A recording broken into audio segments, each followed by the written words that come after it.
Hello there, YouTubers. It's a cold and snowy Tuesday morning here in the north of England. It's the 9th of February, and today we're not talking about COVID, we're not talking about vaccines. We are talking about our state broadcaster here, our propaganda channel. We're talking about the BBC and the BBC's licence fee.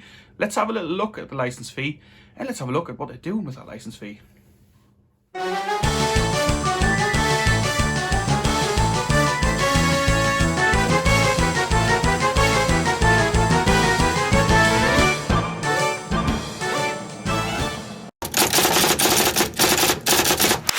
So, in case you don't know, in the UK you need a thing called a TV licence if you watch any live television broadcasts.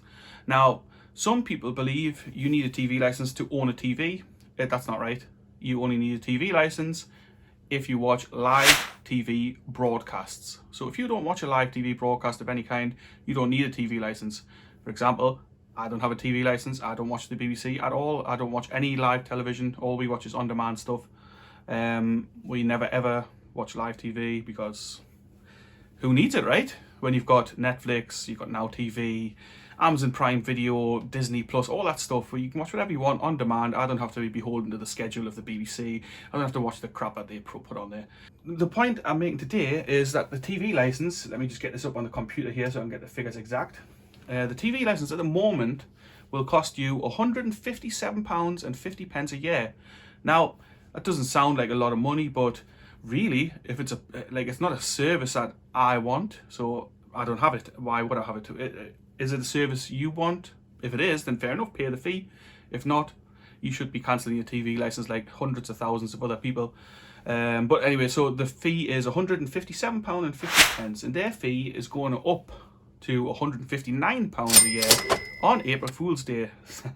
And in my opinion, you've got to be a fool to pay the TV license. The programming is garbage. The BBC does not provide a good service. Its news is biased. Basically, it's a mouthpiece for the government, whoever the government at the time is. When it was a Labour government, the news was lefty. To basically just tone the line of whatever the government messages at the time. You know, they'll play along with whatever it is and just go with it. Same as at the moment, they're following along with the Conservatives. Now, some people say the Conservatives are a right-wing party. Like, the Conservatives are not right-wing. They're centre at best. They're lean left. If they were a right-wing party, we wouldn't be having the welfare state we've got. We wouldn't be having the policies that they put in, basically. Like, lots of lefties will tell you that, you know, the Conservative Party are practically Nazis, which is garbage. The Conservative Party is not a right-wing party at all. But anyway, this is going on a tangent once again. The BBC is supposed to be impartial. It clearly is not impartial. The BBC is a joke. It overpays its presenters. It overpays all the staff that work there. A bunch of their staff, I can't remember the exact figure, but a massive amount of their staff, like their management people, are all still working from home and getting paid their full whack, of course. Paid for by the licence fee payer, the taxpayer, essentially, which I don't agree with. I mean, fair enough. If you use the BBC and if you watch live broadcasts and pay the licence, if you don't watch live TV, or if you think you can do without live TV, cancel it. You don't need that. You don't need that in your life. These paedophile covering up network, I don't know, the people who run the show there, it's disgraceful. The BBC is a disgrace. If you can, I would certainly look into cancelling my TV licence. Just pop it into Google. It'll have all the information there. Cancel your TV licence. Don't give these clowns any money. So here's a little list of salaries paid out by the BBC. Ludicrous amounts. Gary Lineker on £1.7 million a year. I mean, are you taking the piss? Gary Lineker to present Match of the Day, which again, if you're not familiar with the UK television Match of the Day, it's just like a football roundup show, going through scores and showing highlights of matches and stuff. And he gets paid £1.7 million a year for that, which, according to Gary, and actually I've excuse me, and I've checked it out, that is a pay cut of £400,000 for Gary Lineker. You'll just have to make do with these 1.7, you know, he'll be all right. Just make do. So, on top of that, BBC's programming is just appalling. I mean, it's really bad. Their kind of flagship shows or reality shows, like Dancing what's it called, Strictly Come Dancing, that sort of thing. It's basically garbage television. It's easy entertainment, I suppose. I can see why people watch it. I mean, personally, I don't like it, but I can see why some people watch it. But in all honesty, it's garbage television. As far as I'm concerned, that's not value for money. You're paying 157.50 a year. At the minute, going to be 159, which, no thanks. I don't want that. It's ludicrous that the license fee is even required to watch any live TV. This is also if you don't watch BBC. So if you watch any live broadcast, say you watch, I don't know, the football on Sky, the soccer on Sky, or any sporting event, then that's classed as watching a live broadcast. Even though you're not watching the BBC, you still have to pay the BBC license fee, funding that network, which is ludicrous. But you have these actors on the BBC who are passed from pillar to post to go from one acting job to another. They're really not very good actors generally either. I mean, like, look at, for example, Jodie Whittaker. She's outrageously bad. She's the woman who plays Doctor Who at the moment. And these people just go kind of from one BBC show to another, to another, to another. They're just like these crappy TV actors. We have the same kind of shite in EastEnders, which is a long-running soap opera, which, I mean, basically, so this could be like a plot on EastEnders. Let's do it. Morning. Do you fancy a cup of tea? Oh. Morning, Betty. Yeah. Let's go into your house and what does that say on that cue card? Yeah, let's go into your house and we will have a cup of tea. Mine is milk and 2 sugars. Thanks. Now, I haven't watched EastEnders for a while, so I don't know if that's an actual plot line, but it is possible, and that's about the standard of the acting. So maybe if you see this, BBC executives, I'm open for a job. I could do with $1 million or 2 a year. Thanks very much, anyway. But, so, yes, the BBC's programming is shocking. The fees, just, I mean, I know it's not a huge amount of money. It equates to like 43 pence a day, but still, for garbage programming that generally people don't watch, no thanks. Why the BBC can't run its own subscription service, I don't know. Well, I do know, because obviously it would fall flat on its arse.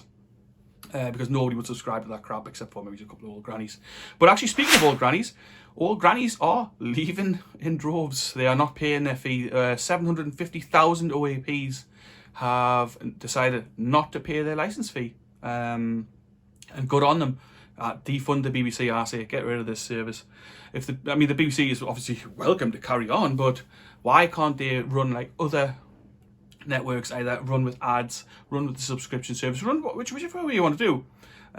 It won't destroy your impartiality. Don't be ridiculous, because you're not impartial now, so it makes no difference. Let's defund the BBC. Going on about like their terrible programming. A thing that really bugs me about the BBC is its blackwashing of history. Now, don't get us wrong, I understand that they are just actors playing a part, but if I'm watching a historical program, I don't need to see Margaret of Anjou, who you can clearly see is a white lady, obviously, because she's like from the Middle Ages. There weren't really any prominent black people in the UK or in Europe for that matter at that time. But the BBC has felt the need to cast this person as Margaret of Anjou. Why? Well, diversity, that's why. There's examples of it all throughout the BBC. There's again and again and again. It happens again and again. They place black actors into historical context where they've got no real role being. It destroys the immersion. It destroys like any sort of credibility to the program, as far as I'm concerned. I'm a bit of a history buff. I enjoy historical programs. I enjoy history. I read history. I enjoy history. But in the same way, I'm annoyed with this sort of thing. I know lots of other people are. This is on the net all over the place. Surely nobody agrees with this. This sort of inserting black actors or black characters into what's basically white European history. It's shocking. And it's going to get to the point where kids watching this stuff, especially like the BBC Kids, I can't remember what it's called, the BBC Kids shows, where they're inserting black people, ethnic minority people into roles and places where they've got no right to be. There's no reason for them to be there, because those people weren't like people of colour, or whatever you want to call them, ethnic minority, BAME people. That's just not factual. So why do it? Why do it?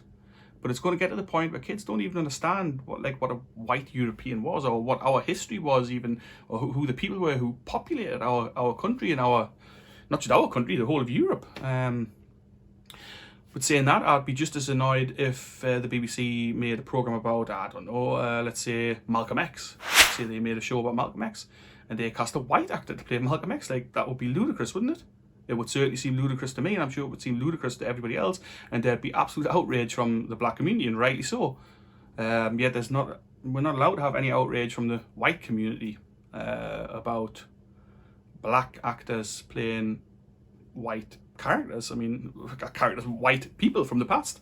It's not like they're characters; they are actual historical figures. And again, even just like saying, oh well, it's just people playing a part, but like go back to that, like let's say Danny McBride plays Shaka Zulu, like that's ludicrous. Like he would just be pretending, wouldn't he? Just like black people would be pretending they're white in the show, or you're supposed to just accept that black guy is there just playing the part in the play, in the show, and just leave it at that. But I don't know, it really ruins it for me, like it ruins the immersion. Now, I'm not saying black people shouldn't be on TV, obviously, that's not what I'm saying at all, but I don't see why they can't make shows, maybe showing some interesting African legends or histories. There must be some interesting stuff out there, some new stuff, instead of rehashing Robin Hood and inserting black people there as Friar Tuck, or the Arthurian legends, Lancelot, making Lancelot black. Why do it? There must be some interesting African folk tales, interesting Asian folk tales. Get them on the telly. Let's see them. I would genuinely like to watch that. I know other people would as well. It would be great. Do it. This is in no way endorsing what's been done in the past either. Like John Wayne playing Genghis Khan. Like, that's ludicrous. It's the only good thing. It's comedy value. That's the only reason you could possibly watch that now, and you couldn't take it seriously. Because John Wayne playing Genghis Khan is laughable, but it's in the same league for me as this lady playing Margaret of Anjou. Why do it? It's not needed, not necessary. Just crackers, really. So this talk of the government decriminalising not paying the licence fee, because at the moment, if you get prosecuted for not paying your licence fee, you can get a £1,000 fine for not paying your TV license, and that doesn't matter who you are, old age pensioner, young person, anybody. If you get found guilty by a magistrate, you're having to pay that fine. If you don't pay the fine, or if you get done again for not paying your license fee, you can end up with a year in prison for not paying your TV license. So just bear that in mind. The BBC, in my opinion, is corrupt. It's not impartial. It's a propaganda mouthpiece, really, for the government, whichever government happens to be at the time. It doesn't matter if it's Conservative or Labour. Let's defund the BBC. Let's get rid of it. Let's scrap the licence fee. Let the BBC stand on its own 2 feet. Get a subscription service going, BBC, or run adverts, whatever floats your boat. But let's scrap the licence fee. Stop paying it. It's a joke. I hope you've enjoyed the video. It was just a quick one here. And I will catch you later.